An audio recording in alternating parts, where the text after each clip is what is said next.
Welcome to my channel. My name is Bianca Clean, and I am a Western astrologer that focuses on evolutionary astrology as my main focus and method of analyzing charts. This channel, as I said in my previous video, is focused on my two favorite things, astrology and true crime, but I won't be going into that in depth with the actual crimes itself. I think there's many fabulous YouTubers that do full-on deep dives of these people, and so I don't want to do that. I want to look at these cases and these people, but through the lens of astrology.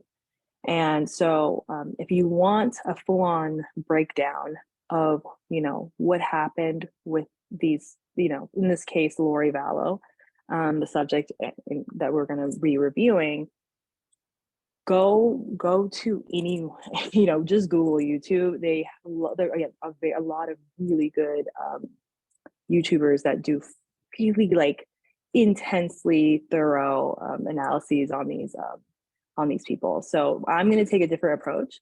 I'm going to use astrology to analyze her chart and explore what's up with her. Lori Vallow, and she actually was Lori Vallow Daybell. She was known, her nickname was Doomsday Mom. She had 3 children, I believe. I think she was married, and her husband mysteriously is killed by her brother. And then her brother somehow mysteriously gets killed, which is weird. And then all of a sudden she ends up remarried. Once she gets remarried, but right before she gets remarried, her husband also has, his wife dies. So you're like, okay, the bodies are piling up. Like, what's it giving, right? So you're just kind of confused. And then her kids basically go missing for a while, and she has nothing to say. And the authorities are trying to figure out what's going on, and they're just like, it's just strange. And eventually they find out that the children's remains were on the property that they were living on. And so, I mean, pretty much she was involved with the murder of her children. Now, you get into the why of it, and she's part of this fundamental group that believes that people, people who are not saved, and I believe she was part of a Mormon group, a fundamentalist Mormon group, not like an extreme one.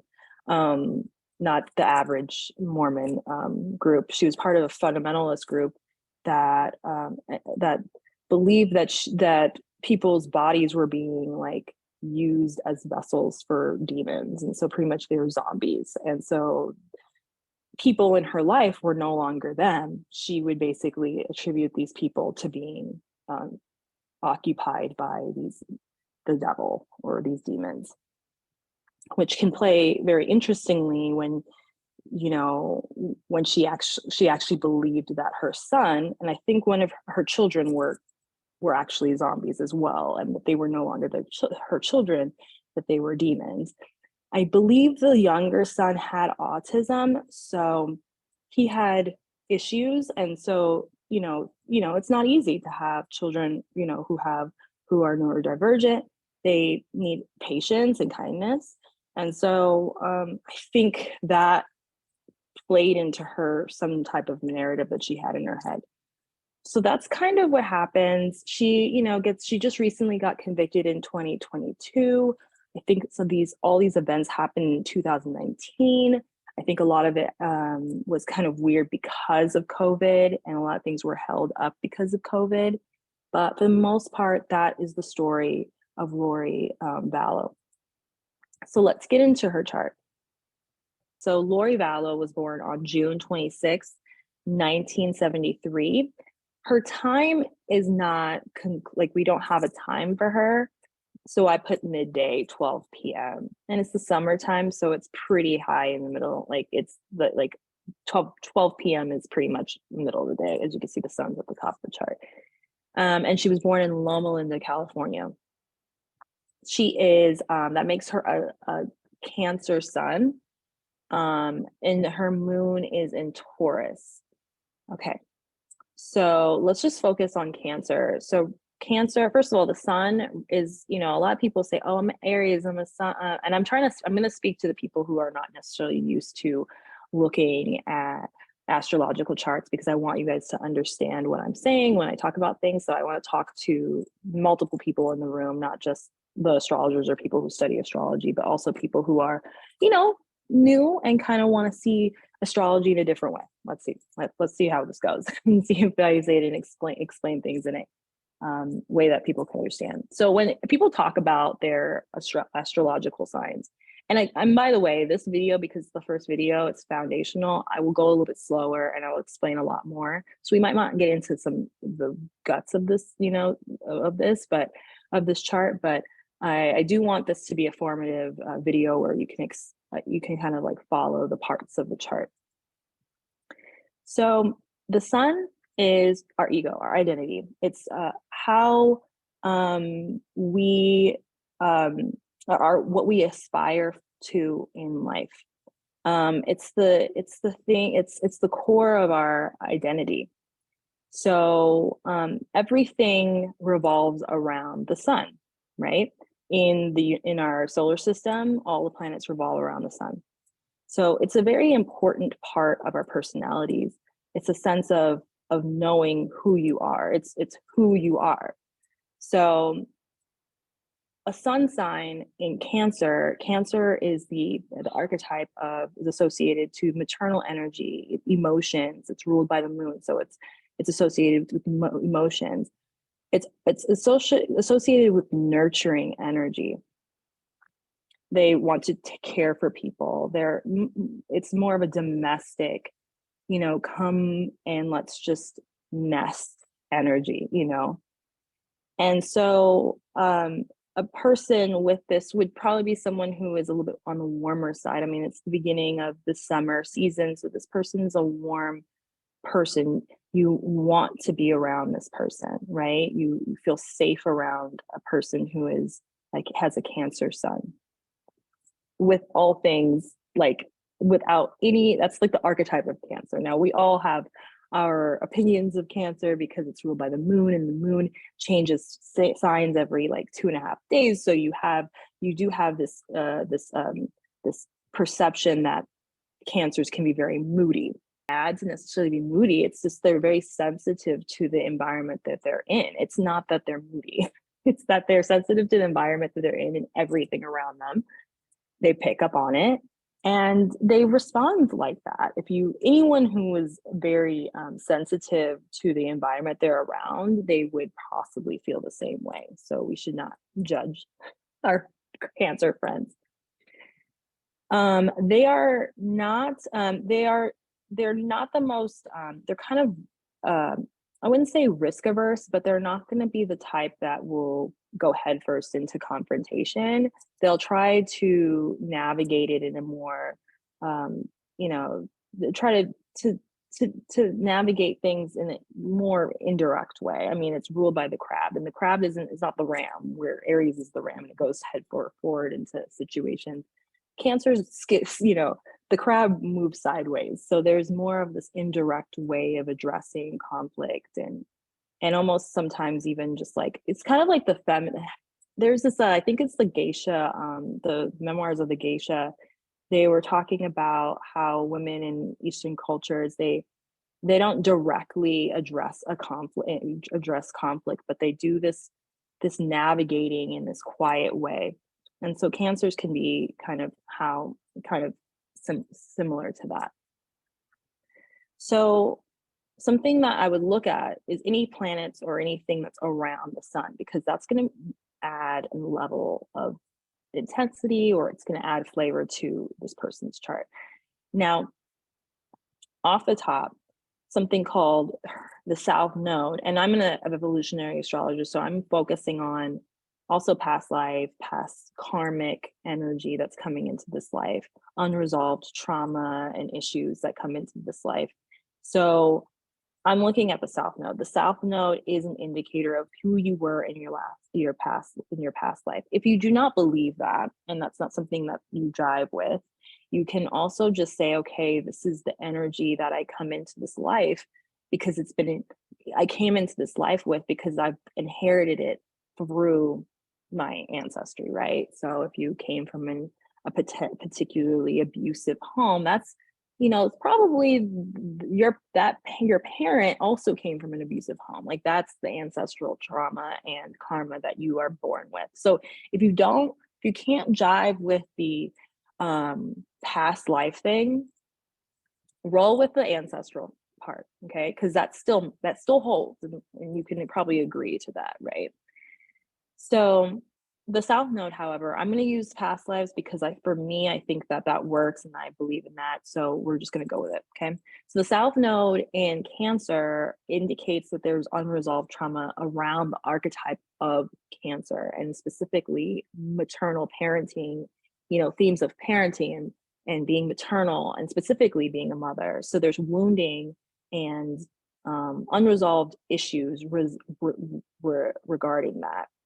And so you have the sun, which is, again, the identity. And so when it's conjunct or next to, the words conjunct are right next to each other. The South Node and the sun are right next to each other. There is this real connection and need to identify with that past self. So the past self, the person who she was in a past life, was, again, had issues and karmic difficulty around what it is to be a mother, and what themes of motherhood and parenting. And so she came into this life not only with that wounding and with those unresolved issues, but also with a strong sense and hold and identity and attachment to that, because her son in this life is attached to the South Node. So already she's going to come into this life struggling with moving towards her North Node. And her North Node is where usually in your life you want to, not usually, in this lifetime, in order for you to evolve as spiritually and karmically, you would go towards your North Node.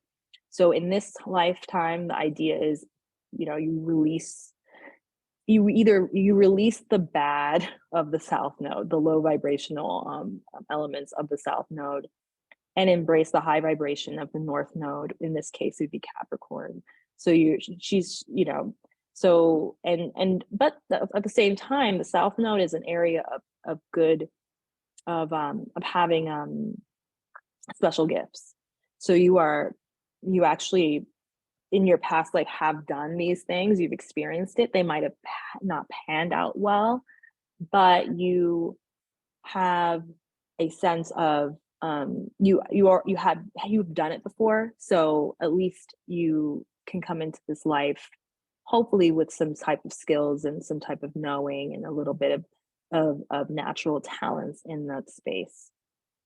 So the idea is you enter this life with your South Node, identifying with your South Node, but this lifetime you're trying to get out of that South Node comfort zone, again, the association to your past life, and try to evolve into your North Node.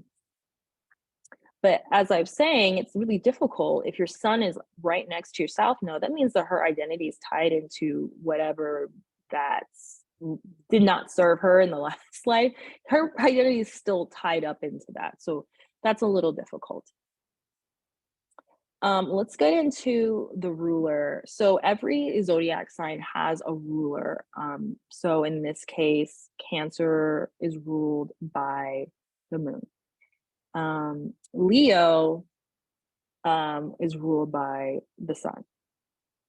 So every sign will have its own rulership, and so how we would analyze this or go about this chart is, okay, now we have Cancer, we looked at Cancer, we're going to come back to Cancer, so don't worry about it, we're going to go back, because as you can see here, there's a lot of planets or a lot of placements and a lot of activity in her in Cancer, which is again really funny because she is known as the Doomsday Mom. Okay, she's infamous because she was a mother that killed her children. So let's keep that, put a pin in that, okay? So the ruler of Cancer is the moon, and the moon is in Taurus.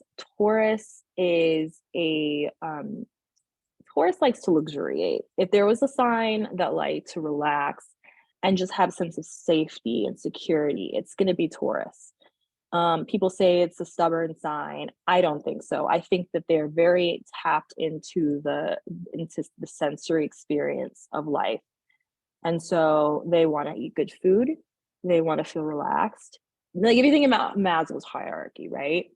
Maslow's hierarchy requires, I think it's like basic. I know, like I forget what the first, I forget the first two, but one of the most important things before you get to belonging, because I know belonging is like that next level of being able to create communities and stuff. But if you don't have safety and security, you know, you can't really get beyond that. And so Taurus is like that basic animalistic needs met, and just feeling safe. So the moon represents how you regenerate. I mean, the moon comes out when we sleep at night. So it's how we regenerate, how we deal with stress, how do we deal with how do we deal with stress? And so in the moon in Taurus is exalted. So that means that, and I've seen this play out in a way that like either the person who has this placement is known for being beautiful, or the person's parent mother was beautiful and was able to draw people in with that beauty. That has been something that I've seen consistently with charts. But in general, a moon in Taurus wants to feel safe, right? Just wants to feel safe. And so then we go back to the ruler of Taurus again. So we have a mutual reception here. So there's a little bit of a dance between safety and like home and family. And so there's a little bit of a dance here with that. So the ruler of Taurus is, because we keep going with the ruler and we just try to find where that ruler is on the chart. So Taurus, Venus rules Taurus. Venus also rules Libra. And it's in Cancer. Okay. So Venus is what we attract in life. It's what we love. It's the women in our lives even. And so it's you know, I remember sitting in a seminar and they said that people who have Venus in Cancer are the type that you bring home to mother. Like they're just that person that looks like, oh, you're going to take care. Because remember, Cancer is a nurturing energy. Like a person in Venus, the way they love is through taking care of someone, making them feel safe. Especially with that moon, the rulership of Cancer being the moon. There's a theme of safety there. And so that Venus also is conjunct Mercury. Again, conjunct means like on top, and we use a few, it's a few degrees separate, and I won't get into the orb stuff, but that is kind of, they're on top of each other functionally. And so Mercury is the way we communicate. And so you have Mercury and Venus, on top of each other. Also Venus also is associated with arts and beauty and aesthetics and balance and like, things that are beautiful, money as well. And so you have Venus with those symbols, I guess, or, meanings. And then you have Mercury, which is again communication. It can mean siblings. It can mean siblings because Mercury rules Gemini, which is the twins, right? With Venus, beauty, right? Mercury, communication. This person, if they open their mouth, people listen and feel comfortable and safe. So this is interesting here because, and I'm going to start weaving in parts of the story that I know. When they brought her in, after her husband was murdered, right? she actually finessed those detectives. She really did. Like, she finessed them. She was able to talk to them. I remember listening to a thingy, interrogation video or whatever tape, and she was like, they were laughing. Okay. Either, I don't know if it was I think it was when after her husband died. And that's the type of finesse that someone who can speak, that makes you feel comfortable. That's what you're working with when you have that safety, that nurturing energy applied to that Venus, bring people together, beautiful. And then that persuasive communication style all together. It just makes someone really, and then also again, like, you have this mutual reception between Taurus, the moon in Taurus, like, it's exalted. So you have this person that, in terms of the way they communicate and connect with people, they are making people feel safe and very heard, and they're saying what needs to be said to, like, make people feel good. Okay. So, okay, this person seems, there's a little bit of past life karma stuff. So you're like, okay, this person's, I don't see anything wrong here, right? Nothing to see. Nothing to see.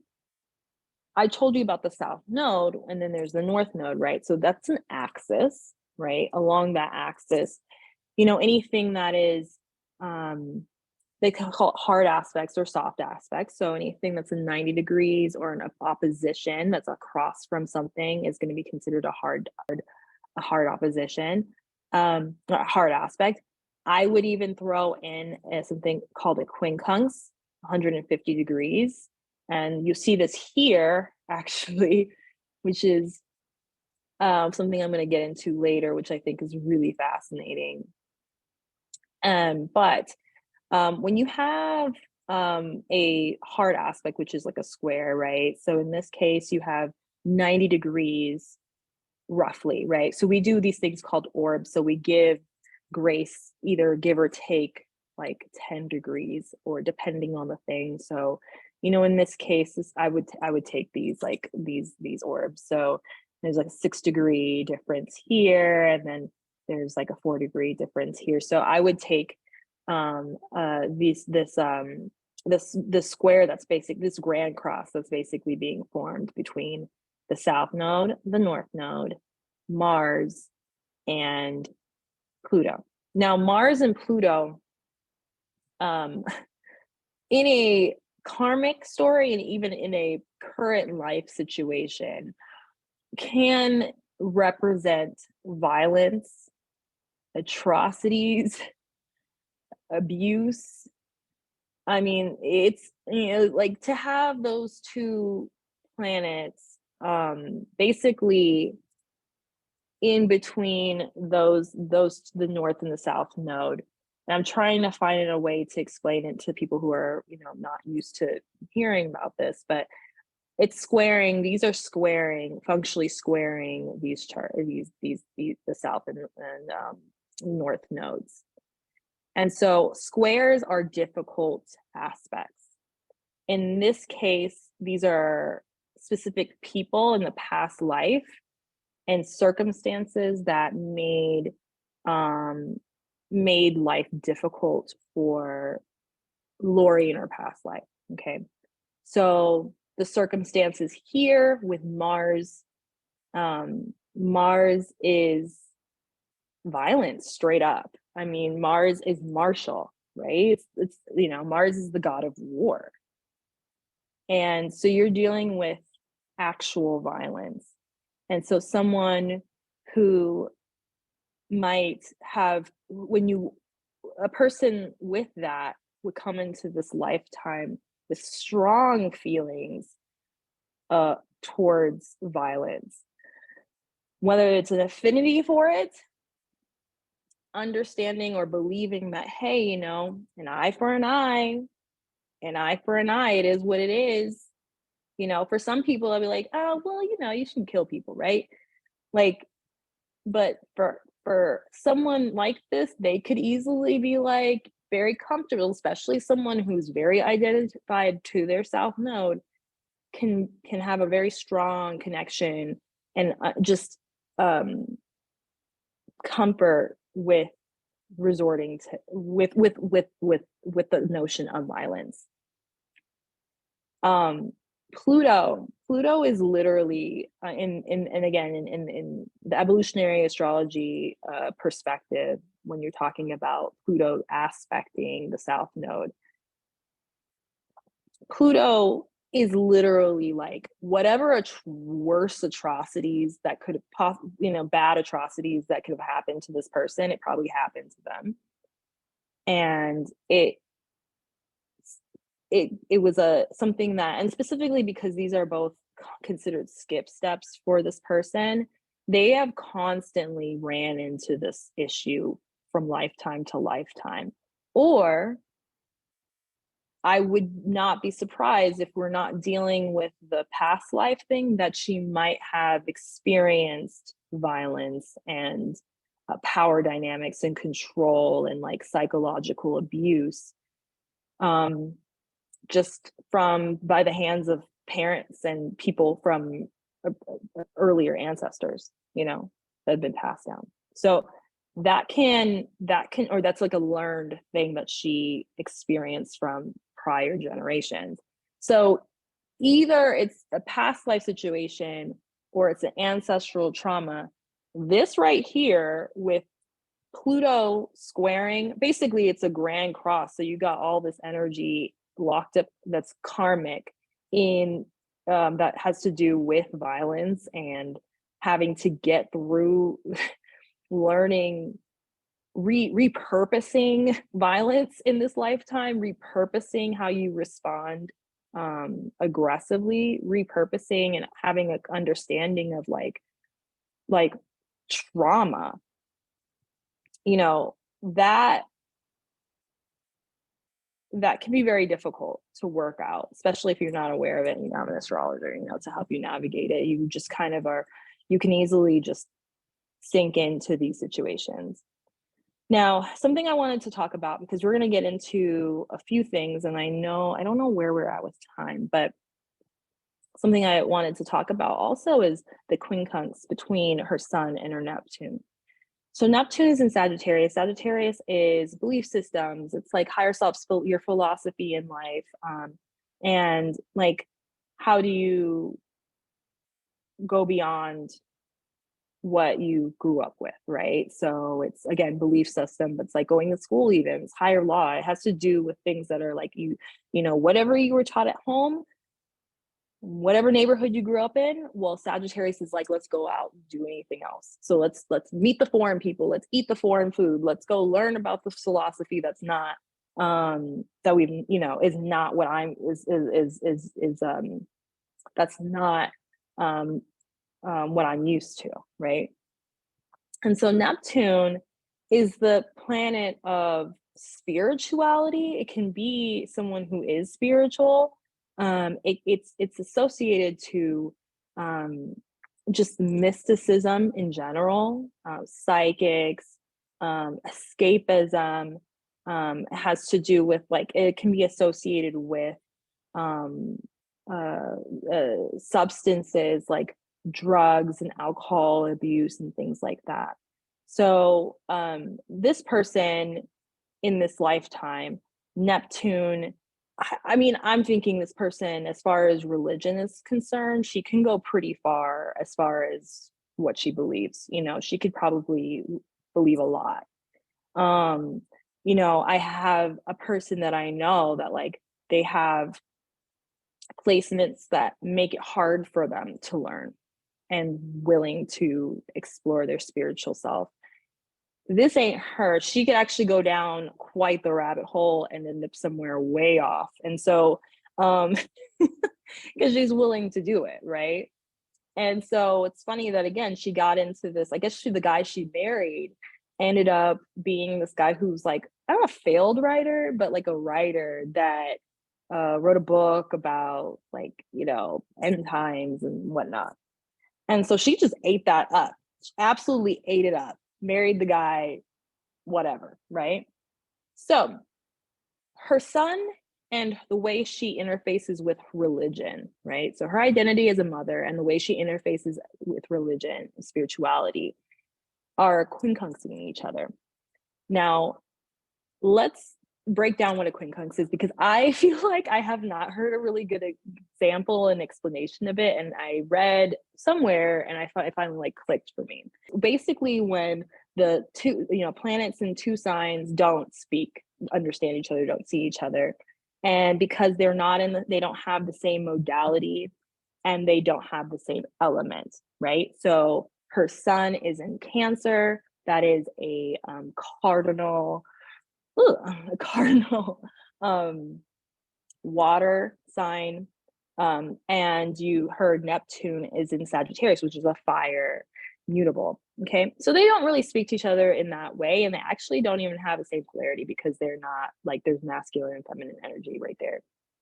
So they really don't see eye to eye on anything, and they approach things differently. So something that happens with the quincunx, because they don't understand each other, there's sometimes compartmentalization. There's not an ability to bring the two together and integrate those two areas of that person's life. It's almost separate. So an example that I would use for this, swap out the sun and Neptune, and let's put in Venus in Cancer, and let's put Mars in Sagittarius, okay? And let's say that in this chart, in that example, Venus is seen as the love, the partnership type of it's the partnership, it's the connection, it's the unity, and in a safe, warm environment, right? And you have Mars, and we'll take Mars because Mars has many significators, but say that we take Mars as sex, right? Sex in Sagittarius. Sagittarius wants to expand. More is more, right? More is better. So you can see how the energy of Cancer, which wants to nest and create like a really safe space for a partnership, and the just, expansive energy of Sagittarius and the way someone would interface with sex, how that could be at odds. And guess what? Before you know it, with a person with those placements, you could have someone cheating and totally being okay with it, because they feel like possibly my sexual urges could be in conflict with how to keep the home together, right? How to keep the peace. And so that's what quincunxes are, is a disagreement between the two planets, because the signs are, the energy from the signs are just not agreeing. And so a natural tendency will be to compartmentalize. So bringing it back, she is a mother. The huge karmic issues around motherhood. Okay, she came into this life to address those things, but she identifies with that in not a good way, right? And then you have also a person who will go all in on a religious belief, right? And not only that, and I love this feature on Luna, I got to do a video on Luna, but this person, a type of person with a Mars and Neptune, best case scenario, has a genuine desire to go all out for the things that they believe in and the things that they're spiritually drawn in. So we're talking, I mean, it can give spiritual martyr. It can give spiritual martyr. It could give that type of energy. So anyways, you have that type of person that's willing to go all in on their spirituality and what they believe, completely separate from them being a parent. And so it totally plays into that story where she basically saw her kids as pretty much zombies, and they were no longer her own children. So her belief system and what she believed spiritually was completely separate from her identity as a mother and her imperative as a mother, right? And even her karmic relationship with motherhood and parenting. Like, those are completely separate in her mind, right? Psychologically, there's a disconnect between the two. It's not like she's like, okay, let's bring it all together, or maybe I should use common sense.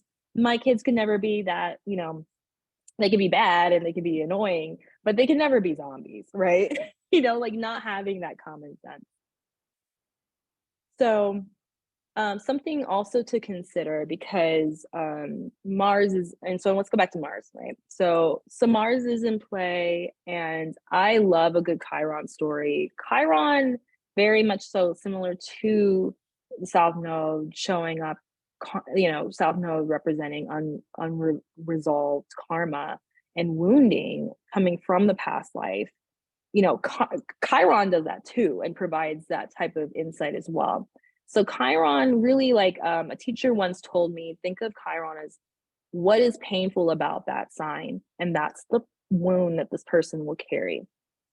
So Chiron is, and I'll just quickly go through it. The mythology of Chiron. He was a centaur. He was a deformed centaur, and so he wasn't able to fight, and he was wounded, I think, in a battle, or by, you know, some, I think maybe straight arrow, I don't know. Main point, he was a wounded centaur, and he was kind of cast out, but eventually he ended up taking that wound and that pain and that sadness and that hurt and became a teacher. So he's and a healer on the battlefields of like these wars that were going on in mythology. And so he was known as the wounded healer. So in general, the idea of Chiron is, hey, you have pain, we all have hurt, there were things that happened to us, we, you know, and he was immortal, functionally immortal. So the pain and the wound was never healing. Just imagine having like a cut and it just never healed. That's what we're talking about here. So Chiron, you know, we all have that, just that, not one, but that wound that just won't go away. And so I really do like, on a karmic level, looking at someone's like Chiron as well, because you can kind of get a perspective of what are they coming into this life also with wounding, specifically not, and so you can actually play with something my other friend taught me was, because it takes a village to learn astrology, let me tell you. Another friend taught me this technique where you take the degree of Chiron, where Chiron is. So it's 20 degrees in Aries. And so, and then you just kind of, it'll kind of triangulate roughly when that wound was created. Okay. So going back, Chiron and Aries, what is painful about Aries? You know, Aries is the person who goes out first, right? Like, it's a warrior sign. So the pain and the responsibility of being the first to make the charge in war. Like, think about that. Like, you're the torch bearer, right? You're the person who's functionally alone, and the responsibility of defending whatever cause is important to you.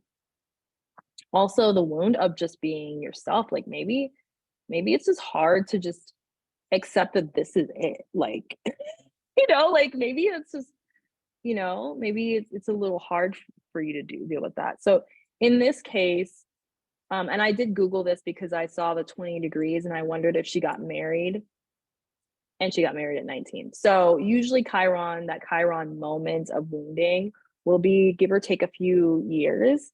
And it's kind of a cool technique. I really like it. Not had a problem with finding some interesting stuff out of that.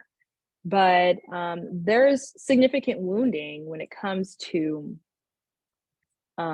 specifically her sense of identity when she got married. I bet you that, and I think it might have been kind of out of nowhere. And I say that because Uranus is in Libra. Libra is a relationship sign, and Uranus can bring out disruptions or just sudden changes and abrupt events, and or just unusual events around, in this case, relationships. Also, Pluto's in Libra, so I would also question if she was being controlled, if she was in a controlling relationship in general, if control and power and dominance was a theme in her relationships. Go ahead, and if anyone knows the nature of her first marriage or any of her marriages, because I quite don't know that. I don't know what the relationships were like, so I'm curious if her first marriage possibly could have been an indicator. I mean, could have had issues with power dynamics. So, but yeah, so I think I'm gonna stop here. There's so much more we could do with this chart. We could do timing. We could try to see when roughly when the events of the murders of the kids happened, and to see if, what's going on with that. I know she's 20. I'm sorry, she's not 20. She is, wow, take my finance degree away. My goodness. But I think she's about to be 50.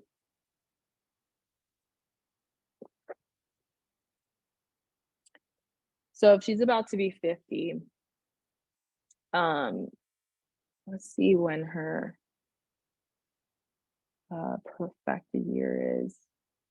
Okay, so I quickly checked her perfected year. Again, this is a Placidus chart. Perfected years, I still think you could. I still use them. I mean, I'm not going to play the whole house versus whatever house games. Like, I'm not going to do it. The Infinity War is over it. But what I will say is that I love a good whole sign timing perfected year. Annual perfections. I just do. I'm in my 12th house right now, and I totally feel it. And it's a thing. So she's actually in 2020 when so the murders happened. They suspect it was in 2019. That was when during her 11th perfected year. But the remains were discovered. She was arrested in 2020, right before her 12th perfected year, 12th house perfected year. And solidly, the remains of her children were found really close to her birthday, like 6 days, I think, before her birthday. So that pretty much put the nail in the coffin. And the 12th house is not only is it a house of self-undoing, it is a house that has to do with removal from society. So that could be hospital without your permission, without your permission. So that could be hospitals, retreat centers, but ding ding ding, prisons. So yeah. So yeah, I just wanted to land on that. We can come back to this chart another day, but I think that at this point, I think we're at a good place and some things to think about. I hope that you guys learned a little bit about how we kind of walk through charts. And as you can tell, I didn't get very far. I mean, to me, I didn't get very far. Maybe because I was going a little slow with you guys. But yeah, I mean, there's so much to talk about and there's so much to explore in a chart. Yeah, so I hope you guys enjoyed it. Let me know if you have any suggestions. And again, if you want to book a reading with me, go on over to fourthhouselb.com and my link is down below. So you can take a look and we can set them up. Anyways, I hope you have a great day. I hope this was informative in some way, and I'll talk to you real soon. Bye.